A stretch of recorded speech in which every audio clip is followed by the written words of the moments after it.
Hi అందరికీ, good evening. నేను తెలుగులో మాట్లాడట్లేదని కొందరు ఫీల్ అవుతున్నారు, కామెంట్స్ పెడుతున్నారు.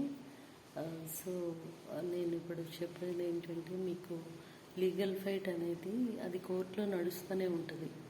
ఎందుకంటే నేను చాలా ఎగ్జామ్స్ సరదాగా రాస్తూ ఉంటాను, ఈ సెలెక్షన్స్ వస్తూ ఉంటాయి, కానీ నేను దానికి వెళ్ళను.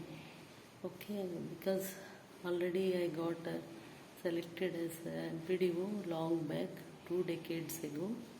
సో నేను ఐ డోంట్ గో, బట్ నేను అపేర్ అవుతూ ఉంటాను.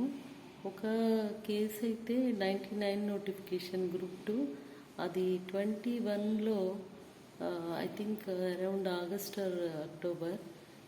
మళ్ళీ నాకు ఎస్ఐ సెలెక్షన్ వచ్చింది, ఎక్సైజ్ ఎస్ఐ. ఇప్పుడు ఆ బ్యాచ్ వాళ్ళు చాలామంది assistant commissioner or assistant SP స్థాయికి వెళ్ళారు ఎక్సైజ్లో. బట్ అది అంటే లీగల్ దీని గురించి కోర్టులో కేసెస్ ఉన్నాయి, మేము చదవము, ఎగ్జామ్ జరగదులే, రోస్టర్ సరిగ్గా ఇవ్వలేదు, రోస్టర్ పాయింట్స్ అవి సరిగ్గా సెట్ చేయలేదు, రిజర్వేషన్స్ అవేవి మీరు అనుకోవద్దు, ఆగొద్దు. మీరు ప్రధానంగా చేయాల్సిన ముఖ్యమైన వర్క్ ఏంటి అంటే, మీరు చదవడం, చదివిన దాన్ని తరవుగా రివిజన్ చేసుకోవడం, మీ static points and dynamic points అనేవి సిలబస్లో. అంటే స్టాటిక్ సబ్జెక్ట్ ఏంటి మనకి, హిస్టరీ అండ్ పాలిటీ, అది ఎప్పుడు కూడా మారదు. డైనమిక్ సబ్జెక్ట్స్ అనేది science and technology and economy, second paper. So అవి మీరు కాన్సన్ట్రేట్ చేసుకోవాలి. Day to day information, current affairs అనేవి 1 ఇయర్ బ్యాక్ నుంచి చూసుకోవాలి. అదేవిధంగా దేశ విదేశాల్లో జరుగుతున్న యుద్ధాలు కానీ, మీటింగ్స్ కానీ, సమ్మిట్స్ కానీ అన్నీ చూసుకోవాలి.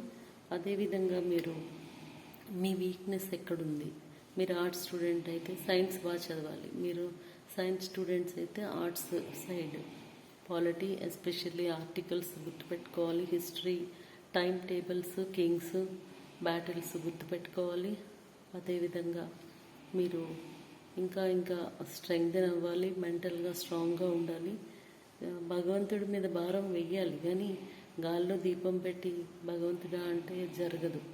మనం 99% మన ఎఫర్ట్ చేసి ఆ 1% గాడ్స్ గ్రేస్ కోసం మనము ప్రే చేయాలి, అంతే తప్ప ఇది మీకు ఈ ఎక్స్పీరియన్స్ అనేది అన్ని ఎగ్జామ్స్కి పనికొస్తుంది. నేను మా గృహప్రవేశానికి మొన్న ఒక ఆయన వచ్చారు, టికెట్ కలెక్టరు. నేను competition master, competitive success review నేను సబ్స్క్రైబ్ చేసుకొని తెప్పించుకునేదాన్ని పోస్ట్లో. అప్పుడు మా హౌస్ ఇప్పుడున్న మురళీనగర్ విశాఖపట్నంలో చాలా రిమోట్ ఏరియా. అక్కడికి పోస్ట్లో డెలివరీ వచ్చే బుక్స్, నేను చదివిన బుక్స్ ఆయనకి ఇస్తే ఆయన నన్ను మొన్న గుర్తు చేసుకొని, మీరు ఇచ్చిన బుక్స్ చదివే నాకు టికెట్ కలెక్టర్ సెలెక్షన్ వచ్చింది మేడం అని చాలా హ్యాపీ అయ్యారు. అలాగే నా సర్వీస్లో నేను ఎంతోమందికి హెల్ప్ చేశాను గవర్నమెంట్ సర్వెంట్గా. అదేవిధంగా ఇప్పటికీ కూడా కాంపిటేటివ్ ఎగ్జామ్స్కి ఎవరెళ్ళినా కూడా మంచి అడ్వైజెస్ ఇస్తున్నాను.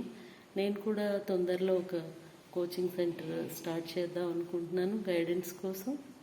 ఎస్పెషల్లీ నా సబ్జెక్ట్స్ గ్రూప్ 1లో I stood 109th ranker in 94-95 and 18th among women.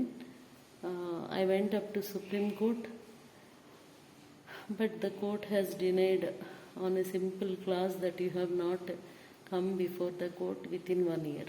I have gone. I have fought in tribunal, fought in high court. Bhikshapathi గారు బెంచ్ అయితే నాకు 2 monthsలో డిప్యూటీ కలెక్టర్ సెలెక్షన్ ఇవ్వాలని కూడా చెప్పారు. And Supreme Courtలో somehow they managed to win. I am not commenting against judiciary, but somehow it happened. Okay, legal fight అనేది గెలిస్తే గెలుస్తాం, లేకపోతే లేదు. బట్ మనం స్కైకి ఏం చేస్తే స్టార్స్కి ఏం చేస్తే స్కై అయినా రీచ్ అవుతాం అనే ప్రోవర్బ్ ఉంది కదా ఇంగ్లీష్లో. Aim for stars, at least you reach the sky. అది మీరు ట్రై చేయండి. Wish you all the success.